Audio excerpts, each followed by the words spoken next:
And let me tell you that I have never touched this horse before. The first time I saw him was a couple of weeks ago in Montana. What is his name? Gladiator. Gladiator. Holy moly. Gladiator. And how old is he? 2-year-old. Okay. Has he ever been ridden? I don't know whether he's ever been ridden before or not. If he has, it's been a very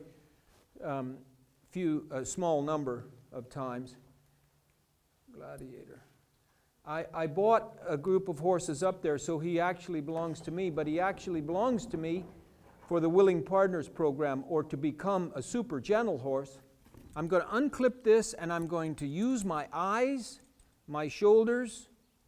Every movement that I have will be to ask this horse to go away from me, just like that. And he goes away, but don't go away a little, go away a lot, like this. I even want him to canter. On away, on away.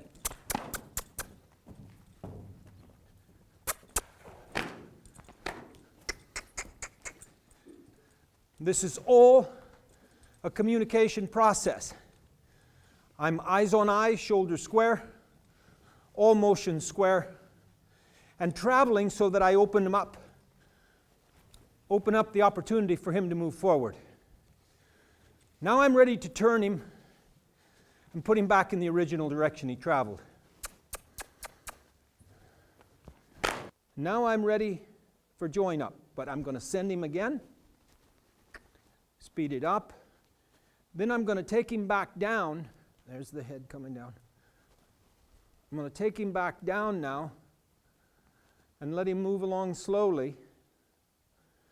And then I'm going to go passive, and passive means that I'm going to go in a little bit of a hook and take my left shoulder past his eye and out in front of him at 12 o'clock. Just like this. And I'm going to try to keep my shoulders on a 45-degree angle to his body axis and see if I can pull him with me. Lots of distractions. Pull him with me for that moment of join up. Reward and walk away. Join up and follow up.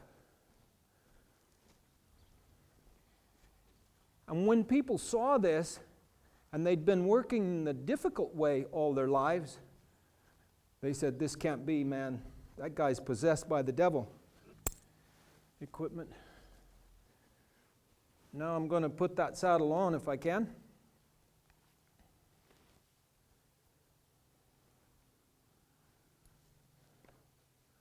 Oh, good boy. Oh, good boy. Saddle pad.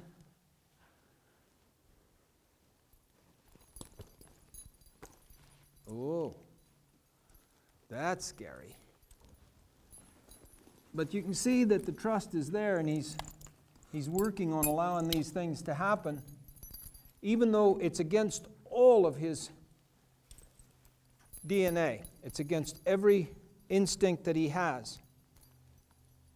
This business of allowing something up on his back, that's something that a horse just doesn't do, any more than a soldier allows the enemy to get around behind him without taking evasive action.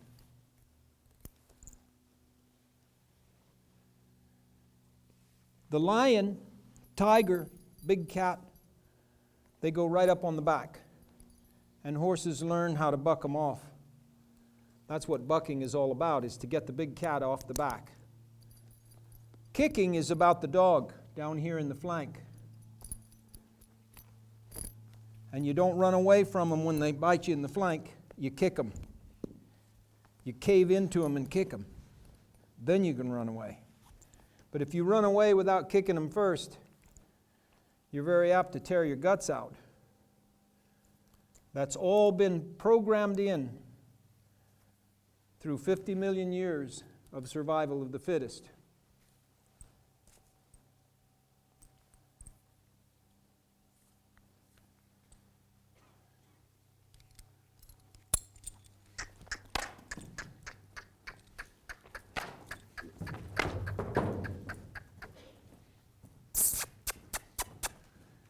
About nearly 100% of all horses broken in the traditional method will buck with their first saddle. But only about 60% buck with this method with their first saddle because they're trying to work it out. They're trying to trust. So they'll fail to buck in about 40% of the cases. He's going to buck a little bit, a tiny bit. That won't get him in the professional bucking string. Here we go, 12 o'clock.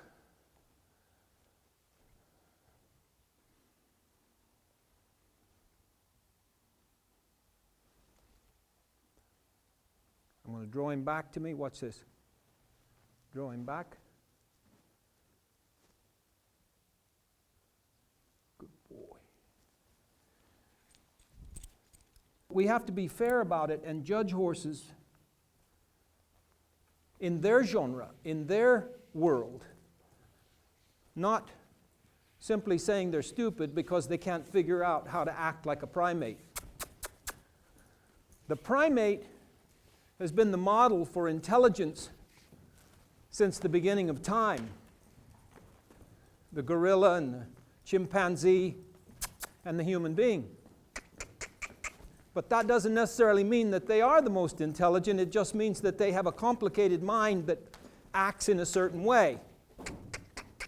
I want him to turn right now, so I'll just tighten that right rein. So he begins his training process. Get his coordination down. Tighten the left rein, and get a left turn. And then celebrate with him. Left lead in front, right lead behind. We'll get the back one right. Here it comes. Now he's left both ends. Now I'm going to bring him off that. Just let him trot. And I'm going to show him how to accept direction from the reins. Left rein saying make a smaller circle. And then we're going to make a right turn.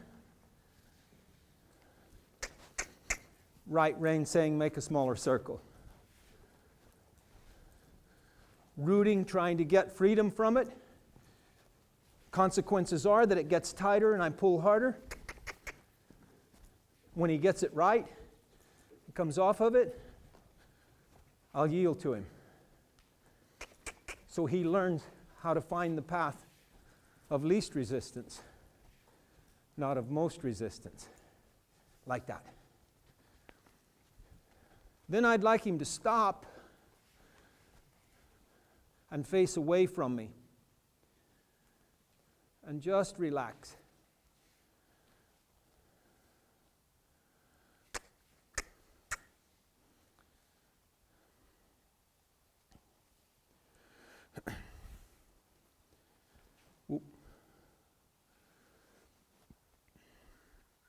Now I'd like him to back up a few steps. Amazing, huh?